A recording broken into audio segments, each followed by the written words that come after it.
أعوذ بالله من الشيطان الرجيم. بسم الله الرحمن الرحيم. الحمد لله رب العالمين بارئ الخلائق أجمعين باعث الأنبياء والمرسلين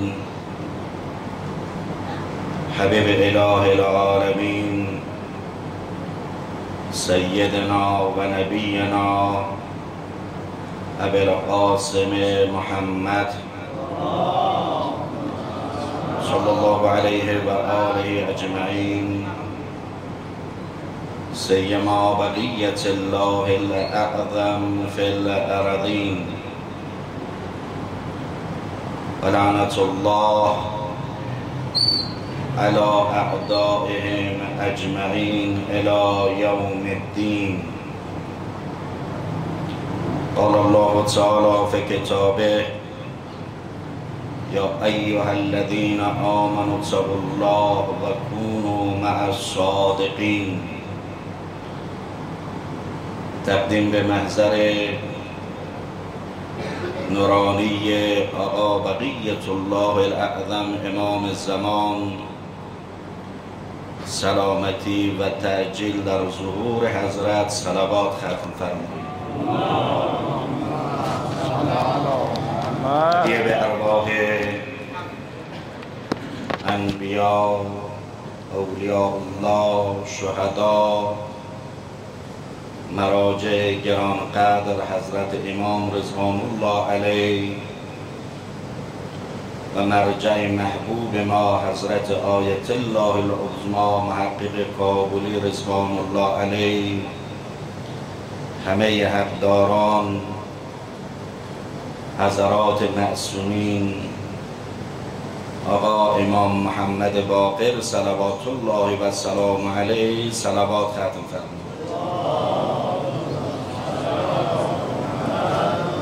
تسلیت عرض می کنم این اعضای جانسوز و جانگداز پنجمین امام ما، پیشوای ما امام محمد باقر صلوات الله و سلام علیه را محضر فرزندش آقا بقیة الله الاعظم، مراجع گرانقدر، مرجع عظیم الشأن حضرت آیت الله العظمی فاضلی بهسودی حفظه الله، حوزه های علمیه، شما حضار گرامی، اساتید، فضلا، مؤمنین، خداوند متعال ما را از رهروان واقعی اهل بیت و آقا امام محمد باقر صلوات الله و سلام علیه قرار بدهد. تشکر ویژه داریم از عزیزان فرهنگی دفتر مرجعیت که فوق‌العاده زحمت میکشند در جلسات نورانی، برنامه‌های نورانی. خداوند متعال از این عزیزان ما قبول بگرداند. روز شهادت مولای ما، پیشوای ما امام محمد باقر صلوات الله و سلام علیه است. چرا قدرتی است و توانی است که از امام محمد باقر صلوات الله و سلام علیه از فضائلش و از مقامش سخن گوید، ولی از اونجا که به ماها اجازه فرمودند اون چه در توان دارید از فضائل پیشوایان خود، از اعتقادات خود بگویید، بنویسید، بیان کنید. بدین جهت آنچه در توان ضعیف ماست می توانیم سخن گوییم. بزرگواران، اساتید، علما گاهی سخن گفتن از اعتقادات و از اصول فوق‌العاده مهم و لازم. بدان جهت که امروز روز شهادت پنجمین امام ماست و چند روز بعد روز عید الله اکبر، روز قدیر. لذا در این روزها طبعا سخن از امامت و ولایت مطرح می شود. این یک. دو، در این روزها، نه این روزها، در تمام ایامی که سخن از ولایت و امامت هست، شبهات عجیب از سوی مخالفین، کتابینان، مبتدعان مطرحه. در این روزها هم فوق‌العاده شبهات عجیب. نکته سوم که ما اگر هر چیز را در سیره امامی مطرح کنیم، سیره هر امام معصوم ما نشأت گرفته از سیره نبی مکرم اسلام محمد صلی الله علیه و آله.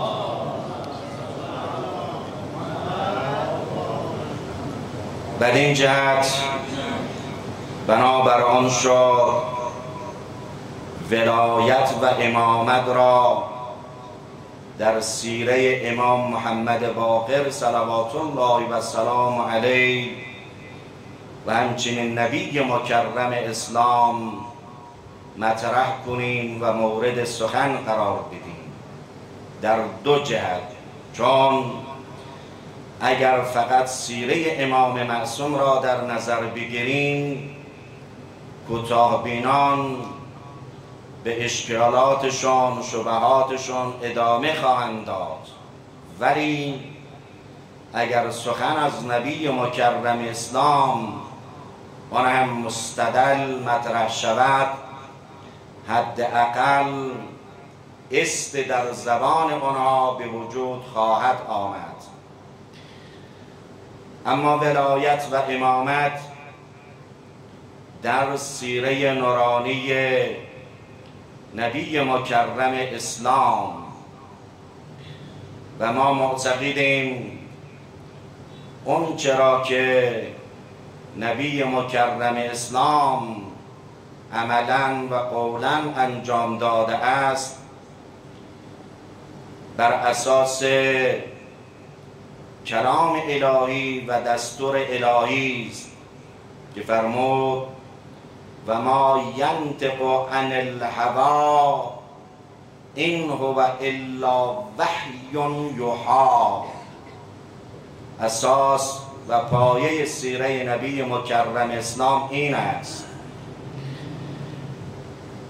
لذا نبی مکرم اسلام را وقتی نگاه کنیم نسبت به ولایت و امامت، چنان انسان میفهمد که انگار یکی از مهمترین چیزها در عصر نبی مکرم اسلام توجه، تبلیغ و بررسی ولایت و امامت بوده و این توجه هم چنانچه عرض کردم دلخواهی نیست، به دستور مستقیم خدای متعال است که فرمود یا ایها الرسول بلغ ما انزل الیک. این ما انزل چیست؟ چنانچه عرض خواهیم کرد در تفاسیر ما آمده است هی الولایه، اون ولایت امیر المؤمنین صلوات الله و السلام علیه است. به هر حال در سیره نبی مکرم اسلام توجه و دقت و بررسی و تبلیغ در ولایت و امامت که همون تشیع است و حقیقت اسلام و قرآن تبلور عجیبی دارد. بهترین مورد، مهمترین مورد خطبه که حضرت در غدیر مطرح کرد، خطبه غدیریه. این خطبه در محضر علما، اساتید، صاحبان فن هستیم. از نظر سند خدا رحمت کند علامه را که علامه فوق العاده در الغدیر زحمت فرموده است. از طریق اهل سنت راویان رو مطرح کرده، کسانی که ادعا کرده مطرح کرده، در مجموع تواتره، هم از نظر ما هم از نظر کتب روایی اهل سنت. پس این حدیث، این روایت خبر واحد نیست که زن آور باشه، متواتر است که متقن و علم آور است. حالا در این خطبه پیغمبر اکرم محمد صلی الله علیه فرازهای را بیان کرده است که به چند فراز اشاره می کنیم تا ببینیم ولایت و امامت یعنی تشیع، یعنی اندیشه های فکری ما شیعیان در این عالم از منظر نبی مکرم اسلام صاحب شریعت ما، نبی خدا خلیفت الله فی الارض چگونه است. یکی از فرازها این است فاعلموا معاشر الناس. معاشر الناس خطاب عمومیه، تمام انسان ها. بدانید ان الله قد نسبه لکم ولیا و اماما. بدانید ضمیر برمیگرده بر اساس روایات نکته های قبلی به وجود مقدس امیر المؤمنین صلوات الله و السلام علیه. بدانید خدا نصب کرده است علی ابن ابی طالب را لکم، برای شما، ولی و امام. ای روزگار کار به کجا رسیده؟ خیلی ها هم باز دنبال آن است که این ولی معناش چیه؟ حالا اینجا چی میفرمایید؟ فرض طاعته علی المهاجرین و الانصار. کلمه فرض را چگونه شما معنی میکنید تا بسازد به اون ولیی که شما معنی میکنید؟ فرض طاعته، واجب کرده است اطاعت او را علی المهاجرین و انصار، سیاه پوستان، سفید پوستان، بره ها، بحره ها، عجم ها، عرب ها، شهری ها، رستقایی ها و تمام موحدان این عالم. اینجا ببینید که نبی مکرم اسلام با اون بیانات قبلی که فرمود هر چی میگویند دستور است از سوی خدای متعال. امامت اینه، ولایت اینه.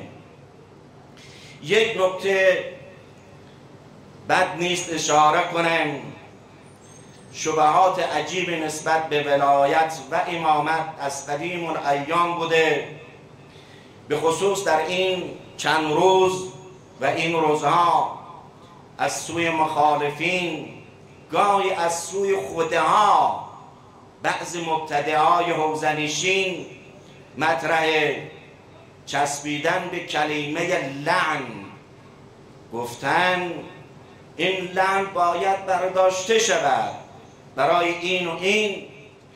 یکی در یک جا نوشته شده بود، نوشته کرده بود شما یک منبع بیارید که لعن باشه در منابع شیعی، چه بگوییم؟ بنده طلبه کوچیک عرض میکنم بگردید، حداقل اگر توان علمی ندارید، اونهایی که عالمن، محققن، اندیشمندن، پول بدهید تا اونها تحقیق کنن، به نام خود بزنید. این که راه آسانی است. نکنید حرف بیزنید جاهلانه که بعدا پشیمان شوید، اعتراضهای اندیشمندان، علما، محققان را بشنوید. حالا اینجا بنده عرض میکنم این خطبه از نظر سند گفتن از هر دو طریق مورد اعتبار و متقن و یقین آور و متواتر است. این جمله چه میفرماید؟ حضرت فرمود بدانید انه امام من الله. علی ابن ابی طالب امام است از سوی خدا، نه من امام معرفی اگر میکنم توسط خدای متعال. بعد فرمود ملعون من خالفه. حالا این کلمه ملعون را شما چطور میخواهید رد کنید؟ ندیدید، نفهمیدید و بپرسید. ملعون من خالفه. در فرازهای بعدی و قبلی حضرت فرمود اون چی میگویم مخصوص علی ابن ابی طالب نیست و ولدی، فرزندان او یکی به قصه از دیگری تا میرسد به آقا بقیت الله الاعظم امام زمان.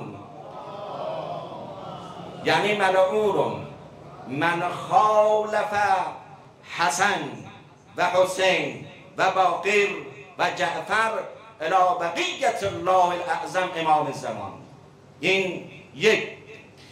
فراز دوم، انگار خب نبی مکرم اسلام علمی دارد که علم خدایی است به تعبیر روایات. حضرت میدانستن یه عده انسانهای مبتدع ادعاهای خواهند کرد. تکرار میکند ملعون مغضوب من رد علی قول هذا. آنچه درباره ولایت و امامت گفتن کسی رد کند هم ملعون است دو بار، مغضوب است دو بار. اینجا رو چی میگید؟ خب ببینید در منابع ما آمده یا نیامده. نکته بعدی حضرت اشاره دارد به یه حدیث قدسی. اینا خیلی مهمه. عرض کردم گاهی بحث‌های اعتقادی واجبه بر خطبای ما، اندیشمندان ما، سخنرانان ما، عزیزان و بزرگان و اساتید ما در هر برهه‌ای از زمان احساس خطر کنند، باید به اینها سخن بیشتر بپردازند. اشاره می کند به این حدیث قدسی. فرمود جبرائیل به من خبر داده است که خدای متعال فرموده است من آدا علیاً فعلیه لعنتی و غضبی. خدای متعال فرموده. حدیث قدسی. این خطبه رو مطالعه دارید بحمدالله. سخن با مؤمنین ما و عزیزان دانشجوی ما است. ما رو ببخشن اساتید ما، به خصوص مرجع آل قدر اجازه بفرماید تا این حرفها رو بزنیم. مورد لعن و نفرین خدای متعال است. تازه اینها روایته. میخوای لعن ببینی کجاست؟ قرآن رو باز کنیم که خدای متعال چه فرموده است. وقتی جریانی، سخنی، کاری، پدیده مورد غضب نبی مکرم اسلام شد و خدا اون وقت آیا از مصداق از مصادق اتمی آیه 57 سوره احزاب نمی شود؟ ان الذين یؤذون الله و رسوله لعنهم الله فی الدنیا و فی الاخره. لعنهم الله. حالا اینو چه کار کنیم؟ میخوای لعنو بردارید. خب بیایید در قرآن چه کار میکنید؟ یک کمی رجوع کنید به تفاسیر ما. لعنهم الله فی الدنیا و فی الاخره. دو و اعد لهم عذابا مهینا. به جای اینکه برید سراغ این که این لعن کجاست کجا نیست، سراغ این بروید چه فرق است بین عذاب علیم و عذاب مهین و این دو نوع عذاب مال کیا هستند. تفاسیر رو بگردید اینجا. بابا مکتب ما من درآوردی نیست، شخصی نیست، تازه چند عصر چند صباحی نیست به دست آمده. تشیع در آغازین ظهور اسلام وجود داشته تا امروز. پیشوایان ما کیان؟ وجود مقدس مولا الموحدین امیر المؤمنین صلوات الله و السلام علیه که پیغمبر اکرم محمد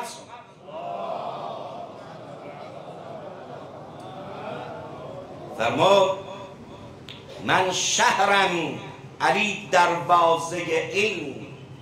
و امامان معصوم ما، امام محمد باقر، امام جعفر صادق و الان در محضر آقا بقیت الله الاعظم قرار داریم.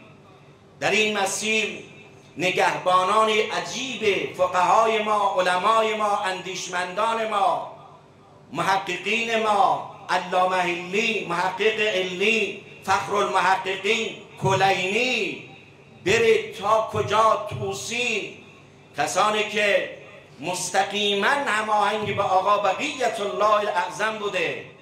این نوشته ها، اینهایی که شما به چاپ میرسانید چی میکنید؟ شما منابع ما، دعاهای ما، اذکار ما، اینها در محضر علما بودن، محضر امامان معصوم بعضیاش، و الان در محضر آقا بقیت الله الاعظم، و الان در محضر اساتید، علما، فقها، مراجع درجه یک. بابا اگر مشکل فنی باشه که مضر به دین ما، مذهب ما، مگر فقهای ما آرام میشنن؟ این چیه؟ به جای این آب به اسیاب دشمن بریزید، باید این کار رو نکنید. برید سراغ مصادیق.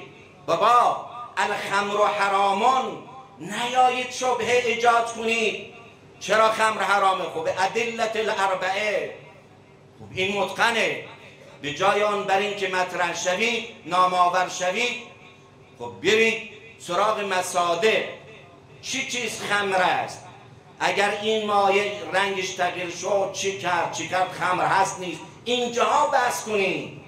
یا احکامی که شک و شبهه است، یک موضوع است جدید و حکمش معلوم نیست، نرید سراغ چیزها و احکام مسلمه. آب به آسیاب دشمن نریزید. این از نکات مهمه که این شبهات چی میکنه. اینم مدرک، اینم بیان ناقص ما. لب سخن ولایت و امامت در سیره نبی مکرم اسلام محمد صلی الله علیه و به گونه است بدون شبهه و درنگ و توقف از اساس دین ما و مذهب ما و اعتقادات ماست. آنچه گفتیم از نبی مکرم اسلام بود. همه معصومین ما اینجوره. نسبت به ولایت فقط اشاره کنم صدیقه کبری سلام الله علیها تمام زندگیش را فدای ولایت و امامت کرد. این از یقینیات خطبه که حضرت بیان کرد. اون خطبه چه خطبه ایست؟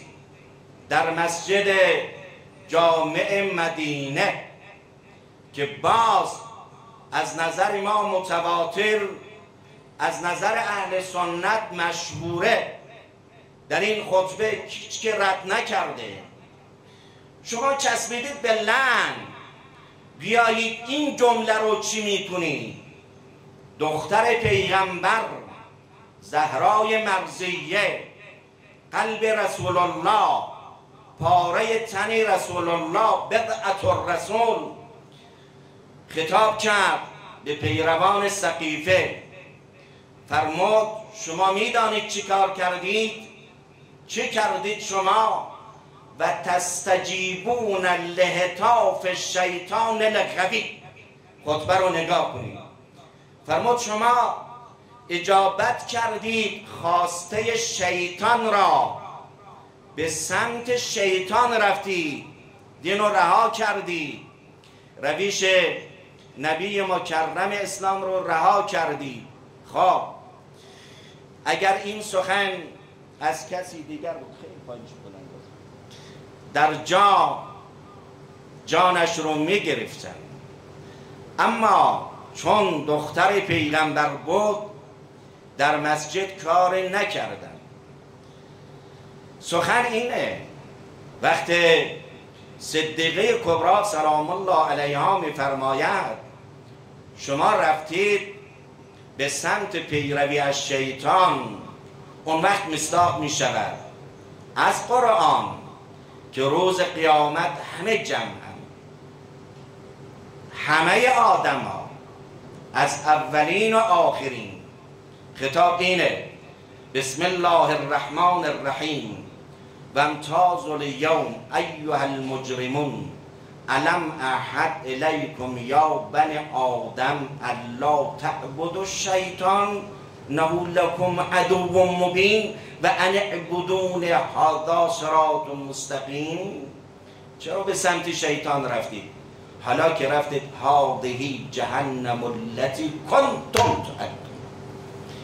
مصداق را زهرا تعیین کرد، زهرای مرضیه سلام الله علیها، کلی را خدا و قرآن.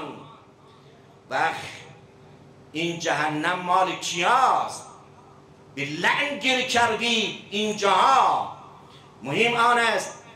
خب شبه اینه، دلیلم اینه، اختلاف می افتد. نه، به جای این و آن بریم مصادق رو بیان کنیم، پیدا کنیم. مصداق لعن چیه؟ کیان؟ مصادق لعن، پیروان شیطان. مصادقشون کیان؟ اونهاییست که بغض و کینه به علی بن ابی طالب و اهل بیت پیغمبر و امامت داره. خب اهل سنت ما به صورت عموم اینها کتابهایشون رو ببینید، کتابهای اولیه را چقدر اینها عنایت دارن نسبت به اهل بیت پیغمبر اکرم، دوست دارن، علاقمندن. در بسیار از جاها عزاداری برای ابی عبدالله برپا میکنن. کیست که از اینها ادعا کنن بغض علی بن ابی طالب و اهل بیت پیغمبر را؟ نسبت به صورت کلی، نسبت به اهل سنت ما برادریم، مشکل نداریم که اونهایی که دشمنان اولیه و قسم خورده علی و اهل بیت و ولایت اینا رو پیدا کنید. کیانن؟ اینجا بیایید کار کنید، بنویسید، بگویید، بس کنید. هم لازمه، هم ضروریه، هم مفیده، هم نام و عنوان پیدا میکنید. علت اینه وقتی که ما این بحث ها رو میکنیم، این بیانگر آن نیست که ما با برادران و خواهران اهل سنت بد باشیم. نه، با بسیار از آنها موافقیم، اونها با ما موافقه. نسبت به احترام، عظمت، بزرگواری اهل بیت نبی مکرم اسلام. اما مصادق رو شما پیدا کنید. علی ابن موسی رضا آمد در نشابور، چی کرد؟ در میان اون همه جمعیت و محدث ولایت رو مطرح کرد. توحید در کنار توحید ولایت رو و همه.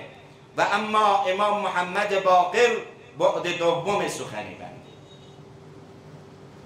می درخشد توجه و تبلیغ و اهمیت نسبت به ولایت و امامت در 3 جهت. اندیشمندان ما اگر دقت کنن، مقاله بنویسن، کتاب بنویسن، خیلی جالبه، خیلی. 1 ایجاد علمی، حرکت علمی نسبت به ولایت و امامت. 2 جنبش عملی. 3 جنبش تبلیغی. این 3 تا عنوانی است ممکنه در یک چیز جمع شده، ولی به تعبیر ما طلبه عموم خصوص منوجه برای تقریب ذهن خیلی عالیه. ببینید امام محمد باقری چه کرد. اما در بعد علمی حوزه علمیه تشکیل داد بر اساس همین ولایت و امامت. چه شاگردانی!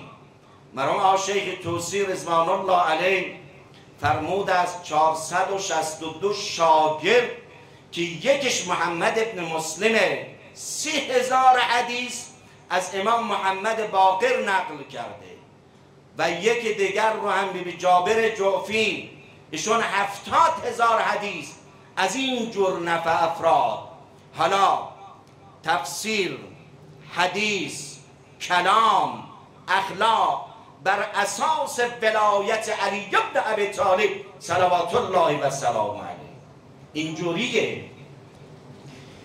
در تفاسیر تا قبل از حضرت آیات رو تحریف میکردن، معانی تحریف شده، اما حضرت دقت عجیب بابا تمام آیاتی که مربوط به ولایت و امامت بودن حضرت تفسیر میکردن. تفاسیر اولیه رو ملاحظه بفرمایید، به خصوص تفسیر عیاشی رو خیلی تفسیر نورانیه که امام محمد باقر صلوات الله و سلام علیه چه کرد. سوال کردن یبن رسول الله مراد از این آیه چیست؟ یا ایها الرسول بلغ ما انزل الیک من ربک و این لم تفعل فما بلغت رسالته. این ما چی مایه؟ این ما حضرت فرمود هی الولایه، ولایت و امامت. حضرت به گونه نسبت به ولایت و امامت یعنی تشیع ما دقت و توجه داشت. حتی اونجایی که خطرم بود باز حضرت آرام نمیگرفت، در کاخ دشمن، جلو دشمن بیان میکرد. وقتی هشام ابن عبدالملک حضرت رو خواست به شام، همراه امام جعفر صادق صلوات الله و سلام علیه تشریف بود. وقتی رفت دید درباریان نشانه میزنه، از حضرت خواست نشانه بزنه، تیر بزنه. تیر رو زد، تیر اول به وسط هدف، دوم پشت دوم، چند تا تیر دنبال هم. هشام تعجب کرد، کینه از همینجا ایجاد شد. گفت شما که اینجا هستید فرزند جعفرم همینجور است، حالا بیایید امام چی میفرماید؟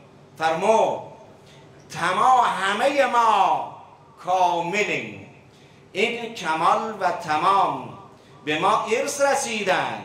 فکر نکن ما از مصادق این آیه هستیم الیوم اکملت لکم دینکم و اتممت علیکم نعمتی. تفسیر اینجا ابان ابن تقلید گفت یبن رسول الله مراد نبی مکرم اسلام محمد صلی الله علیه از این آیه از این سخن چیست؟ من کنت مولا فهذا علی ابن مولا. حضرت نگاهی کرد نمیدانی؟ تا این حرف زد همه فهمید بابا این که روشنه، وجود مقدس امیرالمؤمنین و ولایتش در بعد تبلیغی، جهیش تبلیغی، حرکت تبلیغی. خب خیلی ها نبودن در مدینه، عالم نبودن، فرصت نبودن. به صورت عموم روایاتی که در این زمینه وجود داره نگاه کنید. یک روایت این است: بنی الاسلام علی خمس: صلات، الصلات و الزکات و الحج و الولایت. بعد فرمودن آیا اینها مساویان؟ خیر، ولایت اصله. بر اساس این آیه نورانی اگر ولایت نباشه نه صلاتی است، نه زکاتی است، نه حجی است. ببینید چگونه حضرت توجه داره. می درخشد در سیره امام محمد باقر مکتب ما و اندیشه ما. اگر نبودن امامان ما چه بلایی بر سر ما میاد. تربیت شیعیان این خیلی مهمه. به این هم اکتفا نکردن، در بعد سوم به امورات شیعیان پرداختن. شیعه رو باید چگونه تربیت کنیم، با چه روشی، با چه سبکی. روایاتی است در این زمینه عجیب. یکی از روایات اینه: شیعیان من، این مال من و شماست، تنها دل به اعتقادات خوش نکنید، چون شیعه هستید راضی نباشید. این جمله رو به آب طلاق باید نوشت، با آب طلاق. فرمود: والله والله والله ما شیعتنا الا من اطاع الله. کاش این وهابیا می آمدن، این روایات رو می دیدن که اینها می گوین شیعه امامانشون رو خدا می دانن. بیایید کلام امام ما رو ببینید: کسی مطیع خدا نیست، شیعه ما نیست. اولنا اله، وسطنا لا اله الا الله، آخرنا لا اله الا الله. امامان ما واسطه های فیضن و هادیان الی الله. فرمود کسی که مطیع خدا نیستن شیعه ما نیستن. ببینید اطاعت خدا در همه ابعاد، در اصول، در فروع، در عبادات، در احکام، در اخلاق، این میشود شیعه. عرضم تمام. نتیجه ولایت و امامت هم در سیره نبی مکرم اسلام بقیه معصومین می درخشه، هم در سیره نورانی امام محمد باقر صلوات الله و سلام علیه و پاسخهای نسبت به شبهات. اگر نبود امام محمد باقر و امامان ما، امروز ما هیچی نداشتیم، نه نمازی، نه خدایی، نه قیامتی، نه حوزه های علمیه، نه مراجع. هرچه داریم از امامان معصوم داریم که مفسران واقعی اسلام و قرآن است. الهی شکر چشم باز کردیم. تا چشم باز کردیم خود را در آغوش ولایت یافتیم. الهی شکر از پدران و مادرانی آموختیم که بلند می شدن می گفتن یا علی، می نشستن می گفتن یا علی. پیشوای ما علی و حسن و زهرا و حسین و امام محمد باقر. السلام علیک یا مولا. استفاده کردیم. مداح اهل بیت خیلی عالی، روزه سوزناک خون. بله اینجوریه، ما طلبه ها هم چون هرچه داریم از امامان معصوم امام محمد باقر داریم. مظلومترین قشر در این عالم ما طلبه ها هستیم از هر جهت.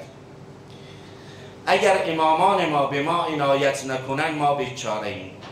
الهی شکر امروز فرصت شد بیاییم یه چند لحظه در دفتر مرجعیت محضر نورانی مرجع آل قدر کنار حرم حضرت معصومه سلام الله علیها بنشینیم، یه آه یه ناله همراه با فرشتگان و آسمانیا یه توسل داشته باشیم.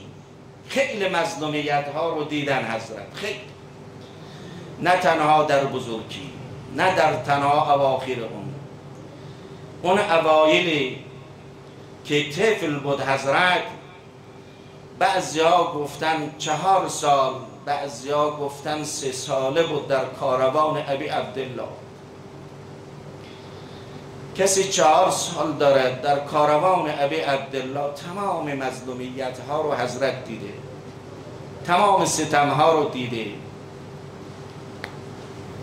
شاهد حسینه است که ابی عبدالله برای آخرین بار آمد میان در کنار خیمه، بچه ها رو صدا زدن بیایید خداحافظی. همه آمدن دور و بر ابی عبدالله رو گرفتن. حالا امام محمد باقر در اون لحظه چی کرد خدا میدونه. شاهد اون لحظه است که همه بچه ها و اهل حرم داخل خیمه جمعن، یه منتظرن ابی عبدالله یه بار دیگری هم بیاید، تا شنیدن صدای اسب ابی عبدالله رو همه دویدن از خیمه ها. ببین ابی عبدالله آمده. امام محمد باقر چگونه دوید خدا میدونه همه این مظلومیت ها رو. اما خدا رو شکر یه چیز هست، خیلی احترام شد. امروز در مدینه غوغا بودن، شیعا اومدن، شاگردان آمدن، زنها اومدن، گریه کردن، عزاداری کردن، تشییع کردن. امام جعفر صادق آمد بر بدن نورانی بابا نماز خوند. قبر آماده بردن با احترام دفن کردن. آماده دیگه لحظه بریم کربلا کنار قبر جد غریبش حسین. سید ابن طاووس نقل کرده، این سید عجیب در لحوف گفته 10 نفر آمدن مقابل ابن زیاد استادن. یکی صدا زد ابن زیاد به ما جایزه بیشتر نسبت به بقیه بدید. گفتن چرا؟ میگه شما چی کردید؟ میبخشید علما اساتید مرجع آل قدر. اون یکی گفت کاری ما 10 نفر در کربلا کردیم احدی نکرده. میگه چی کردید شما؟ اگر این در لحوف نبود سید نگفته بود من معذر شما نمیگفتم. یا بقیت الله، یا امام محمد باقر. میدونید چه گفتن؟ نحن رددنا صدر ابن زیاد، ما در کربلا با اسبان قوی و تنرو رفتیم استخوان‌های سینه حسین زهرا را. رددنا صدر یعنی له کردیم، آیا فقط سینه نه بعد در هم استخوان پشتا هم استخوان سینه رو شکسته. سید میگه بابا این راست باد، بر اینکه وقت خواهر از زینب آمد در گودال یه جمله فرمود، جمله عجیبه، بدن رو معرفی کرد، صدا زد یا جدا یا جدا هذا حسین مقطع الاعضاء. یا جدا حسینت مقطع الاعضاء یعنی بدن قطع است و مرزوز الرأس من القفا، سر را از قفا بریدن. یا حسین یا ندعوك ونسألك یا الله.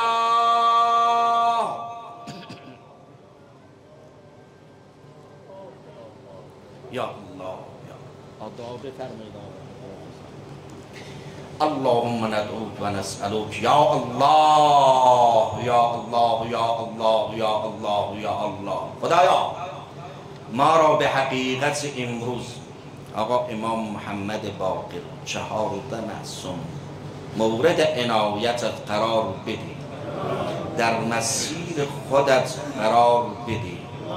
این محفل و مجلس از ما به کرمت قبول بگرده، ما رو از شیعیان واقعی حضرات معصومین علیهم السلام آقا امام محمد باقر قرار بده. سرزمین های اسلامی سرزمین ما، مردم ما، مهاجرین ما، به خصوص این روزها خیلی گرد و غبار روی اینا قرار دارن. پروردگارا مردم ما، کشور ما، شیعیان ما، مهاجرین ما در پناه ولیت حفظ بگردان.